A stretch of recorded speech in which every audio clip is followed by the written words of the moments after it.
जय हिंद दोस्तों। आइए आज हम देखते हैं इंडियन ज्योग्राफी के मोस्ट इम्पोर्टेंट क्वेश्चन। देखिए हम ऑनलाइनर के फॉर्म में इसे इसलिए नोट कर दिए हैं क्योंकि हम कम समय में ज़्यादा क्वेश्चन आराम से कर लेंगे और थोड़ा हम डिस्कस भी करते चलेंगे। और देखिए जो बोर्ड की क्लासें हैं उसे मिस मत कीजिएगा क्योंकि वो बहुत ही अच्छी क्लासें हैं।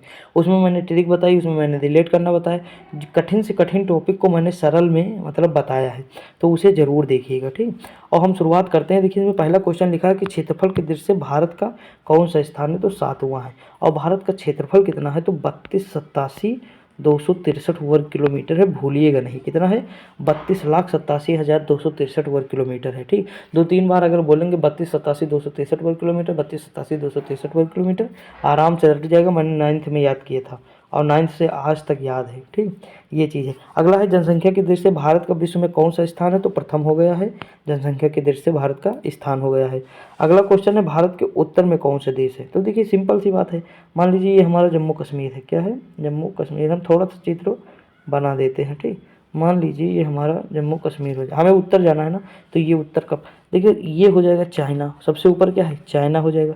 उसके बाद ये कौन सा क्षेत्र है, नेपाल। देखिए बीच में तिब्बत था लेकिन तिब्बत भी चाइना के अंतर्गत आ गया है। ठीक, चाइना ने उसे उसके मतलब जो है मतलब उसका अधिग्रहण कर लिया, यानी उसे अपने क्षेत्र में मिला लिया है तिब्बत को, तो उस पर कब्जा कर लिया, तो यानी चाइना हो जाएगा, फिर नेपाल हो जाएगा। ठीक, चाइना नेपाल, और यहाँ पर छोटा सा भूटान है, तो भूटान, तो 3 देश हो जाएंगे।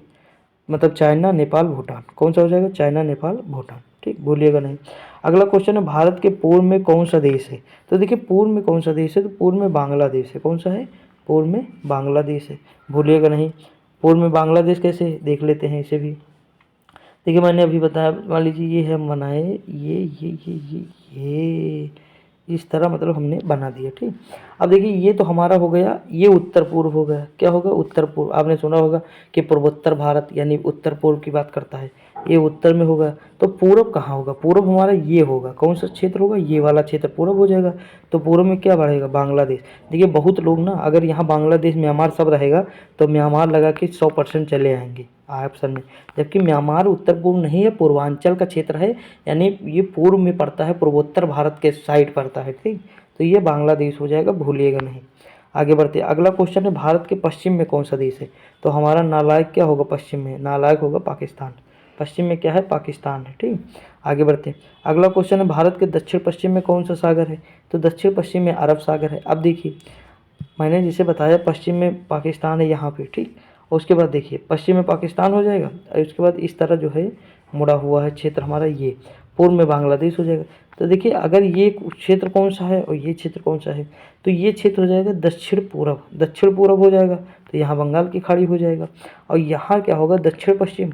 तो दक्षिण पश्चिम में कौन सा क्षेत्र होगा, तो अरब सागर हो जाएगा। इधर अरब सागर है और इधर कौन सा है, तो बंगाल की खाड़ी है। तो यही 2 क्वेश्चन इसमें दिए हुए हैं, दक्षिण पूर्व बंगाल की खाड़ी और दक्षिण पश्चिम अरब सागर। आगे बढ़ते, अगला है भारत के दक्षिण में कौन सा महासागर है, तो ये भारत है, यहाँ दक्षिण में कौन सा, हिंद महासागर। देखिए मैं मैप बना के चलता हूँ। ठीक, जैसे भी बना रहा हूँ, बनाने की कोशिश अच्छे से कर रहा हूँ, और दूसरी चीज़ की मतलब याद रहे आपको, लंबे समय तक आपको समझा दें अच्छे से, तो इसलिए जो है ये कर रहा हूँ। आगे बढ़ते, अगला है कि पूर्वांचल पहाड़ियाँ भारत को किस देश से अलग करती। अभी मैंने बताया कि जो पूर्वांचल पहाड़ियाँ हैं, जैसे मान लीजिए ये हमारा पूर्वांचल का क्षेत्र है, जहाँ नागालैंड मतलब अरुणाचल प्रदेश, नागालैंड पर मणिपुर, मिजोरम है, तो वहाँ कौन सा है, तो म्यांमार है। ठीक, और देखिए सीटी की आवाज़ आ रही है, मतलब थोड़ा आवाज़ आ रही, तो नीचे अंकल जी के यहाँ से आ रही है, थोड़ा बहुत मैनेज कर लिया करिए। ठीक, तो देखिए ये म्यांमार हो जाएगा। अगला है कि मन्नार की खाड़ी और पाक जल डमरू मध्य भारत को किस देश से अलग करता है, तो देखिए जैसे ये भारत है, यहाँ पे है म्यांमार, मन्नार सॉरी, यहाँ क्या है, मन्नार है, और यहाँ श्रीलंका है। इनके मध्य कौन सा है, तो पाक जल डमरू मध्य। तो किसे अलग कर रहा है, तो अलग कर रहा है श्रीलंका को। अलग किससे कर रहा है, श्रीलंका को। और यहाँ है बंगाल की खाड़ी और यहाँ है अरब सागर, तो इनको जोड़ रहा है। ठीक, आगे बढ़ते, अगला है संपूर्ण भारत के अक्षांशीय विस्तार कितना है, तो 8 डिग्री 4 मिनट से लेकर 37 डिग्री 6 मिनट उत्तरी अक्षांश है। अक्षांश का मतलब होता है कि वे रेखाएं जो इक्वेटर के समानांतर हों। इक्वेटर मतलब भूमध्य रेखा के समानांतर, और ये क्या बताती हैं, तो ये तापमान को बताती हैं। क्या बताती हैं, तो तापमान को बताती हैं। और जो देशांतर रेखाएं होती हैं तो हॉरिजेंटल होती है, इस तरह की आपने ग्लोब में रेखाएं देखी होंगी, ये हमारी देशांतर रेखाएं, ये हमें समय को बताती हैं। क्या बताती है, समय बताती हैं। आगे बढ़ते हैं, अगला क्वेश्चन है भारत के मध्य कौन सी रेखा गुजरती है, तो भारत के मध्य कर्क रेखा गुजरती है। आप सभी को लोगों को पता होगा कि झारखंड की रांची जो है कर्क रेखा पर स्थित है। दूसरी चीज़ ये है कि एक ट्रिक होती है कि भारत के कितने राज्यों से मतलब जो है कर्क रेखा गुजरती है, तो 8 तो मित्र पर गमछा झाड़ सुने होंगे, चलो वो तो सही है। लेकिन क्वेश्चन अगर वो पूछ लिया कि जो है मतलब पश्चिम से पूर्व लगाइए या पूर्व से पश्चिम लगाइए तो क्या होगा, तो इसके क्रम में ये होगा कि हमें याद करना होगा। देखिए गुजरात हो जाएगा, राजस्थान हो जाएगा, उसके बाद मतलब मध्य प्रदेश, फिर छत्तीसगढ़ हो जाएगा, फिर झारखंड हो जाएगा, फिर पश्चिम बंगाल हो जाएगा, फिर बांग्लादेश आ जाता है बीच में, उसके बाद हमारा त्रिपुरा, फिर मिजोरम। तो देख लीजिए हमारे कितने हो गए, 8 हो गए। देखिए 1 2 3 4 5 6 7 8, ठीक, बीच में ये देश बांग्लादेश आ जाता है। अब देखिए याद कर दो, गुजरात, राजस्थान, मध्य प्रदेश, फिर जो है छत्तीसगढ़, उसके बाद झारखंड, फिर पश्चिम बंगाल, फिर त्रिपुरा, फिर मिजोरम। ठीक, ट्रिक याद हो ना याद हो कोई फर्क नहीं पड़ता, ऐसे याद कर लो। अगला है कि भारत के उत्तर से दक्षिण तक विस्तार कितना है। तो देखिए विस्तार के समय में मतलब दक्षिण, उत्तर से दक्षिण मतलब जम्मू कश्मीर से कन्याकुमारी, और इधर से अगर हम मानेंगे तो इधर से हम मानेंगे कौन सा, पूर्व से पश्चिम, यानी ये हमारा क्रम हो जाएगा। पूर्व में अरुणाचल प्रदेश लेकर गुजरात के मध्य, मतलब ये हम दूरी नापेंगे। अब देखिए अगर हम इस हिसाब से देखें तो याद कैसे करेंगे, तो देखिए हमें ये तो पता है कि सबसे ज़्यादा लंबाई हमारी यही है, और चौड़ाई जो हमारी कम है, लंबाई हमारी अधिक है। तो लंबाई अधिक, तो हम इसकी एक मेथड 1 2 3 पहले इस तरह लिख दे, उसके बाद 4 यहाँ आगे लगा दे, तो ये हमें याद हो जाएगा। दूसरा हमें लिखना है तो हम लिखे 3 और 3, उसके बाद 3 3 9, 3 त्रिका 9, उसके बाद कितनी बार 3 आया, 2 बार, तो ये हो जाएगा। तो यानी हमारी चौड़ाई ये हो जाएगी, लंबाई ये हो जाएगी। ये हमारा लिखने का तरीका है, यानी हम पहले 1 लिखें, 2 लिखे, 3 लिखे, उसके बाद 4 हम इधर लगा दें, और इस पहले 3 लिखें, फिर 3 लिखे, 3 त्रिका 9 हो जाएगा, फिर 2 आगे लगा दें, 2 बार 3 लिखे हैं। तो इस तरह याद रहेगा, लंबे समय तो भूलेंगे नहीं। अगला, अंडमान निकोबार द्वीप समूह कहाँ पर स्थित है, तो बंगाल की खाड़ी में स्थित है। लक्षद्वीप कहाँ है, तो अरब सागर में है, अभी चर्चा में था। अगला, भारत का दक्षिणी छोर कौन सा है, तो इंदिरा पॉइंट है, और उत्तरी छोर कौन सा है, तो इंदिरा कॉल है, ठीक, भूलिएगा नहीं। अगला है, इंदिरा पॉइंट को किस दूसरे नाम से जानते हैं, तो पिग्मेलियन पॉइंट। कौन सा, पिग्मेलियन पॉइंट। अगला क्वेश्चन है, भारत का क्षेत्रफल विश्व के क्षेत्रफल का कितना है, तो देखिए 2.42% क्षेत्रफल जो है भारत का है, और मतलब ये विश्व के क्षेत्रफल का है, मतलब 100% में भारत का क्षेत्रफल कितना है, तो इतना है। दूसरी चीज़ है, अगर पूछता कितना मतलब क्षेत्रफल ऐसे पूछता तो 32,87,263 वर्ग किलोमीटर, मैंने पहला ही क्वेश्चन में डिस्कस किया था, ठीक। अगला क्वेश्चन है, विश्व की कुल जनसंख्या का भारत में कितने % है, यानी विश्व में अगर 100% जनसंख्या है तो उसमें से 17% केवल भारत की है। कितने %, 17%। भारत का क्षेत्रफल 232,87,263 वर्ग किलोमीटर भारत का क्षेत्रफल दिया हुआ है, ठीक। क्वेश्चन ये भी पूछ ले एग्जाम में। अगला क्वेश्चन, भारत की स्थल सीमा कौन कौन से देश से लगती है, तो देखिए अगर स्थल सीमा आपको पता है तो रीजन है कि आपको मैप बनाना पड़ेगा। क्या बनाना पड़ेगा, मैप। जैसे मान लीजिए हम थोड़ा मतलब ऐसे बना रहे हैं, कोई मतलब बहुत वो नहीं है, ठीक। ये मान लीजिए हमारा गुजरात वाला क्षेत्र, अब देखिए ये मान लीजिए जम्मू कश्मीर वाला क्षेत्र। देखिए इधर तो मान लो हमारा पाकिस्तान हो गया, ये बांग्लादेश हो गया, पाकिस्तान बांग्लादेश दो तो पता है। ऊपर मैंने बताया चीन, फिर नेपाल, फिर यहाँ पे भूटान, इधर हो जाएगा म्यांमार हो जाएगा, उसके बाद यहाँ अफगानिस्तान है। तो कितने देश हो गए। देखिए स्थल सीमा से कौन कौन से देश साझा करते हैं, तो भारत के स्थल देश से देखिए चाइना, पाकिस्तान भी कर रहा, नेपाल भी कर रहा, भूटान भी कर रहा, बांग्लादेश, अगर यहाँ अफगानिस्तान नहीं दिया हुआ लेकिन वो भी कर रहा है, ठीक, वो भी थोड़ी सीमा लगाता है। आगे बढ़ते, अगला क्वेश्चन पूछा है कि भारत की जल सीमा किन देशों से लगती है, तो देखिए जल सीमा भी तो भैया देखिए मालदीव है, यहाँ कौन सा देश है, मालदीव, मालदीव से लगती है। कौन सा है, श्रीलंका है, श्रीलंका से लगती है। यहाँ बांग्लादेश है, बांग्लादेश से लगता है, आराम से लगता है। म्यांमार है, म्यांमार से भी यहाँ पे लगता है, क्या लगता है, यहाँ लगता है। उसके बाद पाकिस्तान, तो देखिए पाकिस्तान का जो ये शहर है कराची वाला, ये भी तो साझा करता है। तो इतने हैं, मालदीव, श्रीलंका, बांग्लादेश, म्यांमार और पाकिस्तान हो जाएगा। अगला है कि कर्क रेखा किन राज्यों से होकर गुजरती है, मैंने ऊपर बता दिया है, राजस्थान, गुजरात, मध्य प्रदेश, छत्तीसगढ़, झारखंड, पश्चिम बंगाल, त्रिपुरा, मिजोरम। अगला क्वेश्चन है, भारत की मुख्य भूमि से दक्षिणी सीमा कितने अक्षांश है, तो ऊपर बताया कि 8 डिग्री 4 मिनट से लेकर 37 डिग्री 6 मिनट के बीच। ये याद रखिएगा, कभी भूलिएगा नहीं, क्योंकि एग्जाम में पूछा करता है। देखिए क्वेश्चन घुमा दिया तुरंत। भारत का मानक समय कहाँ से गुजरता है, तो इलाहाबाद के नैनी नामक स्थान से गुजरता है, ठीक, जिस साइड संगम पड़ता है उसी साइड। अगला क्वेश्चन है, भारत के मानक समय और ग्रीनविच समय में कितना अंतर है, तो 5.5 मतलब 5.5 घंटे का अंतर है। और दूसरी चीज़ ये पेट में पूछा हुआ सवाल है। अगला क्वेश्चन है कि भूमध्य रेखा से भारत के दक्षिण छोर की दूरी कितनी है, तो 876 है। कितनी है, 876। कहने का मतलब है 0 डिग्री यहाँ है, और भारत की जो शुरुआत होती है वो 8 डिग्री 4 मिनट से होती है। सॉरी 8 डिग्री 4 मिनट से।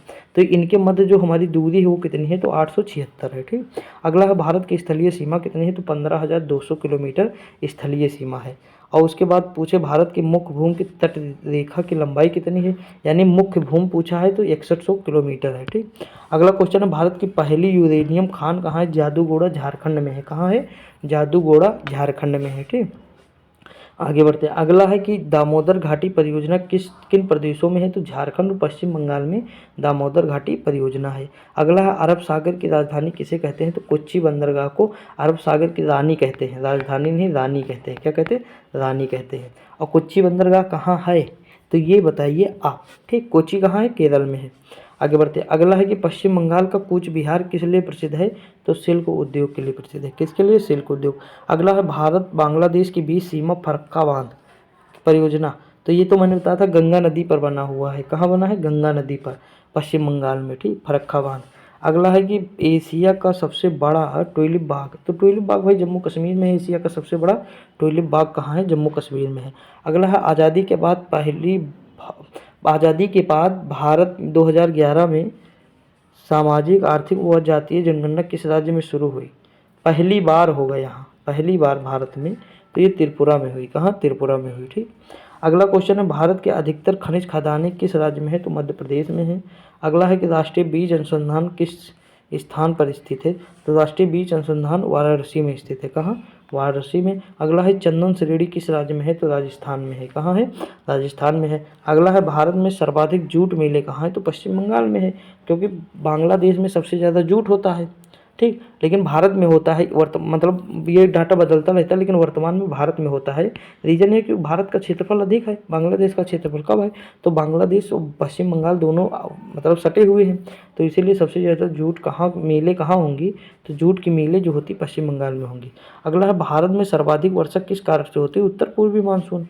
इसका रीजन मैं ज्योग्राफी में बताऊँगा, कभी पढ़ाऊँगा कि ये जो हमारा उत्तर पूर्व मानसून है ना, ये वाला भारत में सर्वाधिक वर्षा यही करता है। ठीक, उत्तर पूर्व मानसून का मतलब ये इस तरह जो आएगा मानसून इधर। ठीक, तो ये देखिए नेपाल पहले आएगा, तो पहले आएगा यहाँ केरल में, केरल के बाद फिर जो है कर्नाटक, फिर यहाँ गोवा, फिर एमपी, उसके बाद यहाँ गिर मांडो की पहाड़ियाँ रहेंगी, यहाँ खूब वर्षा करेगा गुजरात में। उसके बाद फिर यहाँ नदी नर्मदा नदी में और ताप्ती नदी में प्रवेश करेगा, फिर आगे बढ़ेगा, तो इस तरह अरावली के समानांतर निकल जाता है। तो इस तरह है। अगला है पेनगंगा किस नदी की सहायक है, तो गोदावरी की सहायक। पेनगंगा, वेनगंगा ये सारी किसकी सहायक, गोदावरी की हैं। अगला निम्नलिखित में से किस स्थल को थर्ड पोल कहा जाता है, तो सियाचिन ग्लेशियर को कहा जाता है। ठीक, अगला क्वेश्चन ओएनजीसी का पलटाना प्रोजेक्ट कहाँ है, तो त्रिपुरा में है। कहाँ है, त्रिपुरा में है। अगला है मानसून में भारत के अधिकतर राज्यों में भारी वर्षा होती है, निम्नलिखित में से कौन सा राज्य इसका अपवाद है, तो तमिलनाडु है। देखो तमिलनाडु अपवाद क्यों है, ये मैं बहुत अच्छे से आपको समझा दे रहा हूँ, कभी भूलेंगे नहीं। देखिए यहाँ पे क्या है, ये मतलब हमारा पश्चिमी घाट, क्या है, पश्चिमी घाट। अब देखिए मानसून उत्तर पूर्व से सबसे ज़्यादा वर्षा करता है, तो उत्तर पूर्व तो हमारा यही है, मतलब बंगाल की खाड़ी से इस तरह मानसून मुड़ता है तो इधर चला जाता है। ठीक, इस तरह जाता है। यहाँ पे क्या होता है, पूर्वोत्तर भारत होता है, तो यहाँ मतलब गारो खासी जनता पहाड़ी में टकराता रहता है और खूब वर्षा करता है, तो मासीनांज में खूब वर्षा होती है। लेकिन इसकी एक शाखा तो इधर निकल जाती है, एक शाखा इधर टकराती है, तो ये यहाँ केरल में करेगा, फिर कर्नाटक में करेगा, इस तरह करता रहे। लेकिन जब इस पार जो है पश्चिमी घाट के इस पार वर्षा नहीं करता है, तो इसे कहते हैं वृष्ट छाया प्रदेश। तो ये जो तमिलनाडु वाला एरिया है ये सूखा पड़ा रहता है। ठीक, यानी इधर जो है बारिश नहीं होती उत्तर पूर्व से, लेकिन जब ये मानसून लौटता है, यानी दक्षिण पश्चिम जिसे हम कहते हैं, जब ये मानसून लौटता है ना, तब वर्षा इस वाले क्षेत्र में करता है, इसे कहते हैं कोरोमंडल तट। यानी सर्दी के समय, यानी सर्दी में जो वर्षा होती है तो वो किस तट पे होती है, मतलब लौटते हुए मानसून से होती है, और कोरोमंडल के तट पर सर्वाधिक वर्षा करता है। आई होप आपको समझ में आ गया होगा। जब हम कभी वर्ल्ड ज्योग्राफी और इंडियन ज्योग्राफी कराएंगे तो बहुत अच्छे से एक्सप्लेन करेंगे। ठीक, मिलते हैं अगली वीडियो में, तब तक के लिए जय हिंद।